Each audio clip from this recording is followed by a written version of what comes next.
Hello, good morning. Welcome to my YouTube channel.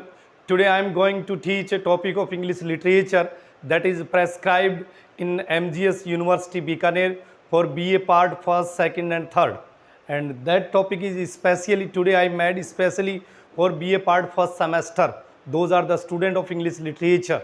And the topic name is One Day I Wrote Her Name Upon the Strand. This is a name of a poem. This is also a name of a sonnet, and that sonnet is especially written by Edmund Spenser, and that is also the part that sonnet is also the part of a great volume of sonnet which is known as Amoriti. In Amoriti, this is also the number of 75. यहाँ कवि one day I wrote her name upon the strand, एक दिन मैंने उसका नाम strand पर लिखा. STRAND, stand नहीं, STRAND. Strand means beach, strand means coast, strand means ocean shore, यानी समुद्र का तट. कवि कहता है, कवि यहाँ ये बताने की कोशिश कर रहा है कि एक दिन मैंने मेरी प्रेमिका का नाम समुद्र के किनारे पर लिखा और फिर after the some time a wave came and the name that was written by me, it was washed away, it was deleted away, it was removed. एक समुद्र की लहर आती है और जो मैंने समुद्र के किनारे मेरी प्रेमिका का नाम लिखा, that was deleted, that was removed, that was washed away, that was wiped out. उस नाम को मिटा दिया जाता है. After the some time, the poet was not disappointed. He also wrote the second time the same name of his beloved, and after the some time a wave again came, and that name was written by the poet. It was also removed, it was also wiped out by the wave. So because the poet as well as his beloved both were sitting near the seashore, both were sitting near the beach of the ocean, and the beloved of the poet was watching, she was supervising the situation very well, and after the some time the beloved of the poet says to the poet, why are you destroying your time, why are you wasting your time like that my name was wiped out. As the same way, one day I will also die, one day I will also die, because there is no need to mention my name on the sand. The poet says to his beloved, don't worry, a ocean wave can remove your name, but I will immortalize you through my poetry. You will be remembered forever. As soon as there will be life, there will be I can say the human life, all the people, they live on the earth, as well as they can take birth. As soon as your name will be forever, your name will be remembered forever, you will be not died but you will be immortalized. तो इसी को मद्देनजर रखते हुए कवि ने ये कविता लिखी है. और ये जो पोइट्री रिटन है वो Edmund ADMUND Edmund Spenser SPENSER Edmund Spenser के द्वारा ये रचित कविता है. एडमंड स्पेंसर ने एक बहुत बड़ा वॉल्यूम लिखा जिसका नाम था AMORETTI, Amoriti was a great volume of sonnet.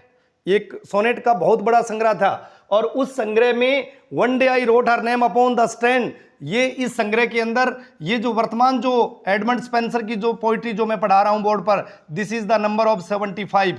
ये 70 यानी 75वां सोनेट है. दिस इज स्पेंसेरियन सोनेट, ये स्पेंसेरियन सोनेट है. And what is the identification, what is the feature, what is characteristics of a sonnet. Sonnet is a short poem of 14 line. Sonnet is a short poem of 14 lines. In sonnet, one octave and one sestet, and octave is also divided into two parts, two quaternion, and sestet is also divided into two parts, two tercet. Quaternion means 4 line and tercet means 3 lines. Now watch, now supervise, now look very carefully on the board.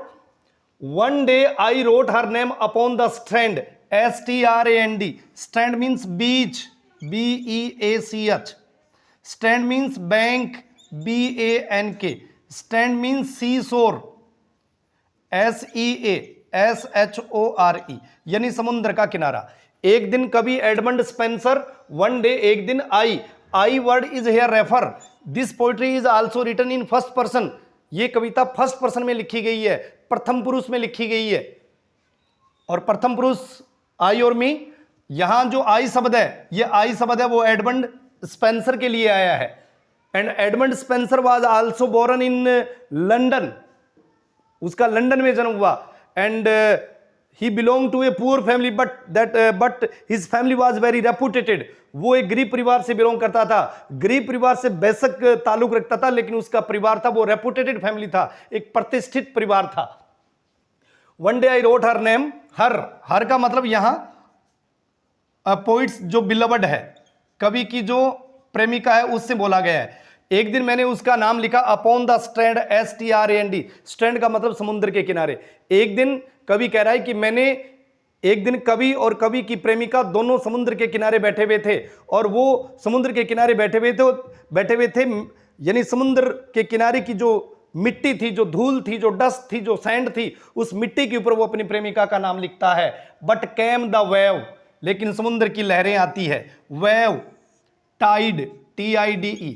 लेकिन after the some time, थोड़े समय के बाद में एक समुद्र की लहर आती है. And washed it away. Washed it away means wiped out, VIPED, wiped out. Washed it away means remove, REMOVE, remove करना. और इसको वाइप्ड आउट करने का मतलब क्या होगा, यानी समुद्र की लहर आती है और वो समुद्र की लहर आकर उसके नाम को क्या कर दिया जाता है, मिटा दिया जाता है. Again, first time the poet is not disappointed, the poet is not hopeless. प्रथम बार जैसे ही समुद्र की लहर आती है और उसके नाम को मिटाती है तो कभी हताश नहीं होता है, निराश नहीं होता है. He once again he tries to write her name. दोबारा उसका नाम लिखने की कोशिश करता है. अगेन, पुनः, I wrote, I Edmund Spenser.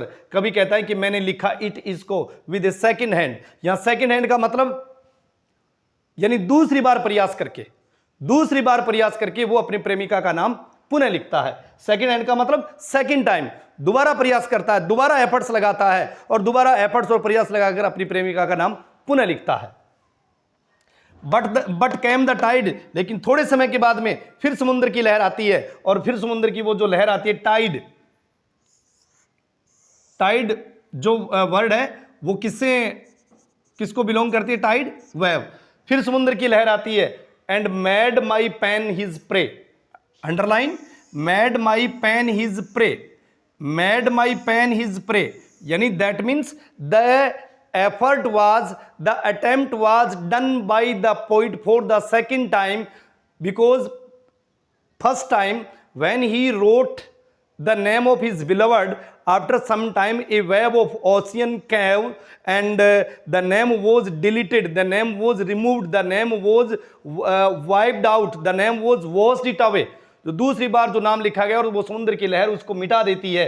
तो कवि ने जो अथक प्रयास किया, यहां pains his prey, PREY, made my pain, जो प्रयास कवि के द्वारा किए गए, जो प्रयास कवि के द्वारा, यानी यहां कौन से प्रयास किए गए, writing of his name, writing of her name, उसकी प्रेमिका का जो नाम लिखने का जो प्रयास किया, वो प्रयास किस में मिल गया, वो मिट्टी में मिल गया. यानी वो प्रयास किसका शिकार हो गया, PREY, प्रे मीन्स शिकार होना. वो जो दूसरी बार जो उसने प्रयास किया वो किसका शिकार हुआ, वो उस समुद्र की लहर का शिकार हुआ. यानी दूसरी बार भी जो कवि ने अपनी प्रेमिका का नाम लिखा, वो दूसरी बार भी उस लहर का शिकार हो जाता है और नाम मिटा दिया जाता है. अब कवि क्या करता है, देखिए, ये एक जो सोनेट होते हैं, उन सोनेट की एक खासियत होती है. Sonnet are two type, sonnet दो प्रकार के होते हैं, Italian sonnet, Miltonic sonnet, Petrarchan sonnet. Italian sonnet, Miltonic sonnet, Petrarchan sonnet and classical sonnet, ये एक सोनेट की अलग खासियत है। और सेकंड जो सोनेट है, इंग्लिश सोनेट कह सकते हो, शेक्सपियरियन सोनेट कह सकते हो, यानी जो सोनेट इंग्लैंड में लिखे गए, जो सोनेट विलियम शेक्सपियर ने लिखे इसलिए वो शेक्सपियरियन सोनेट कहलाते हैं, वो इंग्लिश सोनेट कहलाते हैं। जो जॉन मिल्टन ने लिखे सोनेट सबसे पहले इटली में लिखा गया, पेट्रार्क के द्वारा लिखा गया। Petrarch was also a great poet of English, वो भी इंग्लिश का एक महान कवि था। तो यहां ये सोनेट की खासियत होती है, क्योंकि I have also told you in sonnet there are 40 line, सोनेट में 14 पंक्तियां होती है। और कवि इन ऊपर की जो 8 पंक्तियां हैं, ऊपर की 8 पंक्तियां होती है, कवि the poet always try to tell his problem, कवि ऊपर की 8 पंक्तियों में अपनी समस्या को बताने की कोशिश करता है, अपनी समस्या को बताता है। And in the last 6 line, ऊपर की जो 8 पंक्तियां, अबव 8 लाइन, जो ऊपर की 8 पंक्तियां होती है, all these are called octave, वो ऑक्टेव कहलाती है, यानी 8 पंक्तियां। और इन द लास्ट 6 लाइन, जो अंतिम जो 6 पंक्तियां होती है, दीज आर कॉल्ड सेस्टेट, वो क्या कहलाती है? सेस्टेट कहलाती है। तो अंतिम जो 6 पंक्तियों में कवि क्या करता है? In the last 6 line in sestet the poet tries to solve his problem, वो अपनी समस्या का समाधान बताने की कोशिश करता है। तो ऊपर वो समस्या बता रहा है कि मैंने मेरी प्रेमिका का नाम लिखा, समुद्र के किनारे पर मिट्टी पे मैंने नाम लिखा, 1 बार लिखा, 2 बार लिखा, फिर समुद्र की लहर आती है, फिर उसके नाम को मिटा देती है। अब फिर कवि क्या करता है? मैन वेन सैड सी, वो देख रही थी, बिकॉज क्योंकि जो कवि की जो बिलवड है, कवि की जो प्रेमिका है, वो समुद्र के किनारे उसके पास ही तो बैठी हुई है, वो देख रही थी। पहली बार लिखा तो भी देख रही थी, दूसरी बार लिखा तो भी देख रही थी, पहली बार नाम मिटाया गया, दूसरी बार नाम समुद्र की लहर के द्वारा मिटाया गया। सैड सी, उसने कहा, किसने कहा? बिलवड ऑफ पोइट, कवि की प्रेमिका ने कहा कि वैन मैन, कि हे मनुष्य, हे मानव, जो तुम काम कर रहे हो वो वैन में कर रहे हो। वैन का मतलब यहां USELESS, यूजलेस, कि जो तुम काम कर रहे हो वो बेकार में कर रहे हो, तुम्हारे द्वारा किया गया कोई भी कार्य सार्थक नहीं हुआ। तुमने मेरा नाम पहली बार लिखा, समुद्र की लहर ने मिटा दिया, दूसरी बार लिखा, समुद्र की लहर ने मिटा दिया। और what are you doing? That is not useful, you are doing it is absolutely useless, जो तुम काम कर रहे हो वो बेकार कर रहे हो, व्यर्थ में कर रहे हो, कोई काम का नहीं है। दैट डोस्ट, ये थोड़ी एंशिएंट इंग्लिश है, और एंशिएंट यहां dost, dost means does, DOES, dost in vain assay, ASSAY, SI का मतलब अटेम्प्ट, ATTEMPT, अटेम्प्ट का मतलब प्रयास, कि जो तुम्हारे द्वारा प्रयास किए जा रहे हैं। What are you doing?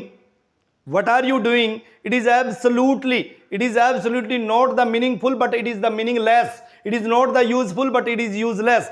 जो तुम प्रयास कर रहे हो, तुम्हारे द्वारा किया गया प्रयास एक भी सार्थक साबित नहीं हो रहा है, कोई वो फायदे का सौदा नहीं है।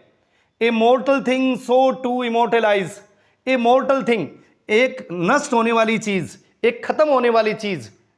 मोर्टल समझ रहे हो? मोर्टल और इमोर्टल, मोर्टल जो चीज नश्वर होती हो, जो चीज खत्म होती हो, जो चीज नष्ट होती हो, और इमोर्टल अमर, जो कभी खत्म नहीं होने वाला हो। तो वो देखिए प्रेमिका क्या कह रही है कि इमोर्टल थिंग, कि एक खत्म होने वाली चीज, एक नष्ट होने वाली चीज, एक मरने वाली चीज को तुम क्या करना चाहते हो? इमोर्टलाइज करना चाहते हो। यानी यहां कवि की जो बिलवड है उसके ऊपर एक आयरनी कसती है, उसके ऊपर एक सैटायर, एक व्यंग्य मारती है, एक व्यंग्य का बाण चलाती है कि तुम नष्ट होने वाली चीज को अमर बनाना चाहते हो, ऐसा नहीं होने वाला।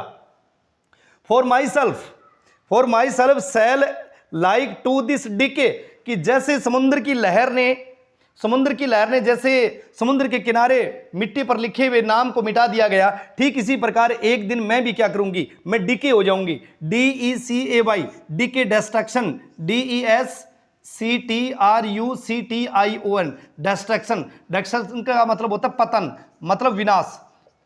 देखिए क्या कहना चाह रही है, poets beloved is saying to the poet that one day I will also die, कि एक दिन मैं मरूंगी, मर जाऊंगी। और ये that is the natural, it is universal, one day we shall all have to die, हमें एक दिन सभी को मरना है। तो वो कह रहे हैं कि मैं मर जाऊंगी, तुम ऐसे क्यों कर रहे हो कि एक दिन मुझे मरना है, और मुझे कैसे मरना है? मैं ऐसे ही, मेरा पतन हो जाएगा, विनाश हो जाएगा, नाश हो जाएगा, जैसे इस समुद्र की लहर ने मेरा नाम मिटाया है। And eke also my name be wiped out, मेरा नाम भी वाइप्ड आउट कर दिया जाएगा। वाइप्ड आउट का मतलब डिलीट, DELETED, डिलीटेड, रिमूव्ड, और एक दिन मेरा नाम इसी प्रकार मिटा दिया जाएगा। लाइकवाइज, ठीक इसकी तरह, किसकी तरह मेरा नाम मिटा दिया जाएगा? जैसे समुद्र की लहर आई और समुद्र की लहर ने जो समुद्र के किनारे पर अपने नाम लिखा उस नाम को मिटा दिया, ठीक इसी प्रकार इस दुनिया से मैं भी एक दिन क्या हो जाऊंगी? मिट जाऊंगी। मेरा नाम भी इस दुनिया से मिटा दिया जाएगा। यानी वो ये कहना चाह रहे हैं कि मैं भी इस दुनिया से खत्म हो जाऊंगी, चली जाऊंगी।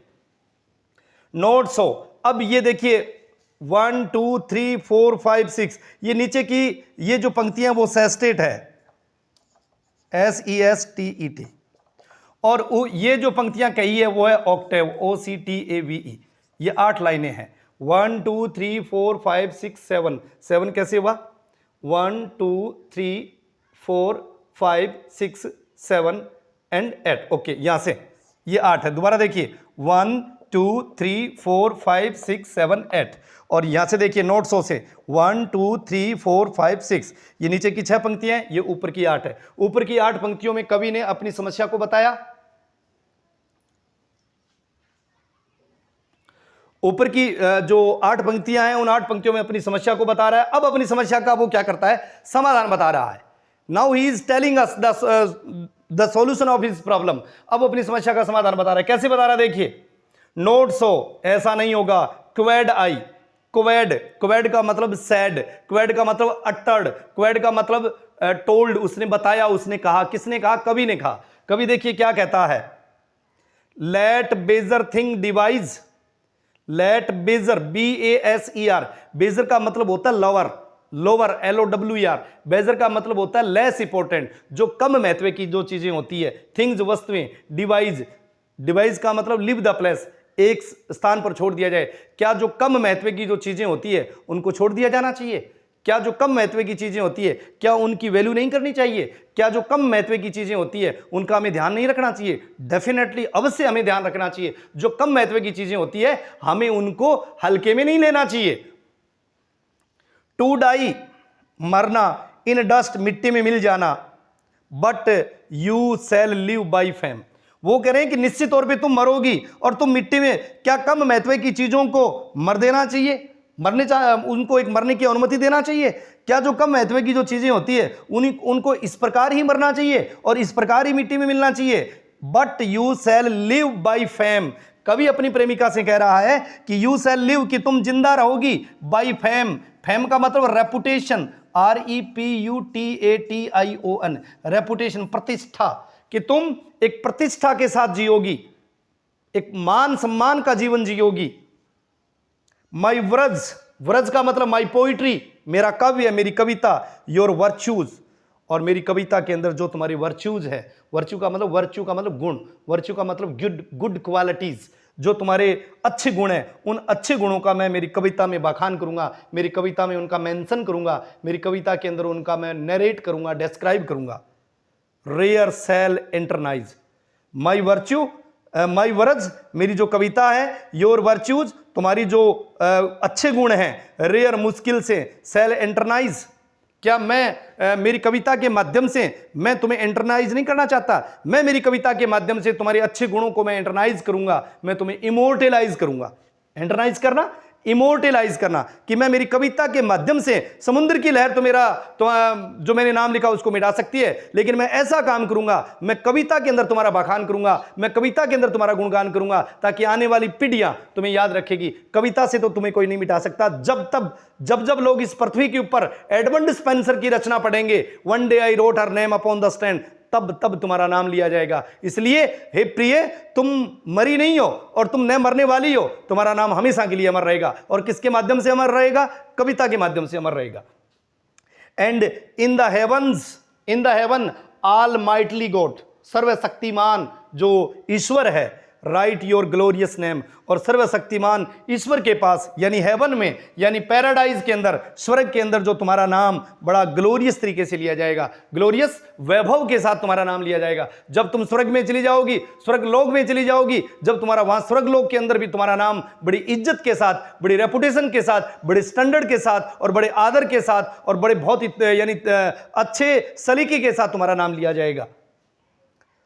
Where when as death shall all the world subdue, where जब जहां वेन ए जब डेथ मृत्यु shall all the world subdue, subdue का मतलब कंट्रोल, जब मृत्यु पूरी दुनिया को अपने कंट्रोल में कर लेगी, जब मृत्यु पूरी दुनिया को अपने वश में कर लेगी, जब यानी पूरा का पूरा प्रलय हो जाएगा, यानी पूरी की पूरी दुनिया खत्म हो जाएगी, पूरी की पूरी जो ये मृत्यु है वो पूरी दुनिया को अपनी मुट्ठी में कर लेगी, उस वक्त देखिए क्या होगा। आवर लव शैल लिव, हमारा प्यार हमेशा के लिए जिंदा रहेगा। आवर लव शैल लिव, हमारा प्यार हमेशा के लिए जिंदा रहेगा। Our love will be for ever, our love will be always, वो हमेशा के लिए जिंदा रहेगा। एंड लेटर लाइफ रिन्यू, और जब पृथ्वी के ऊपर पूरा का पूरा जीवन खत्म हो जाएगा और खत्म होने के बाद में जब नई सृष्टि की रचना होगी, भगवान नई सृष्टि की रचना करेगा, और नई सृष्टि की रचना होगी जब किताबें लोग पढ़ेंगे, जब लोग प्यार की बातें करेंगे, उस वक्त एडमंड स्पेंसर का और उसकी प्रेमिका का नाम लिया जाएगा। एंड लेटर बाद में लाइफ रिन्यू, रिन्यू का मतलब मेड न्यू अगेन, जब पुनः पृथ्वी की रचना की जाएगी, सृष्टि की रचना की जाएगी, उस वक्त भी हमारा प्यार मौजूद रहेगा। ये थी poetry that was written by Edmund Spenser. The name of the poem was one day I wrote her name upon the stand. उम्मीद करता हूं कि ये पोइट्री आपको अच्छी लगेगी और आप कमेंट के माध्यम से बताएं। और जो यूट्यूब चैनल के ऊपर नए हैं, प्लीज़ मेरे यूट्यूब चैनल को सब्सक्राइब करें, ताकि मैं time to time BA part first के लिए, सेकंड के लिए, थर्ड के लिए, ये जो मैटर इंग्लिश लिटरेचर का है, महाराजा गंगा सिंह यूनिवर्सिटी के जितने जो संबंधित जो महाविद्यालय हैं, उनमें पढ़ने वाले छात्र छात्राओं के लिए मैं मैटर इसी प्रकार से आपको प्रदान करता रहूं। Thank you very much.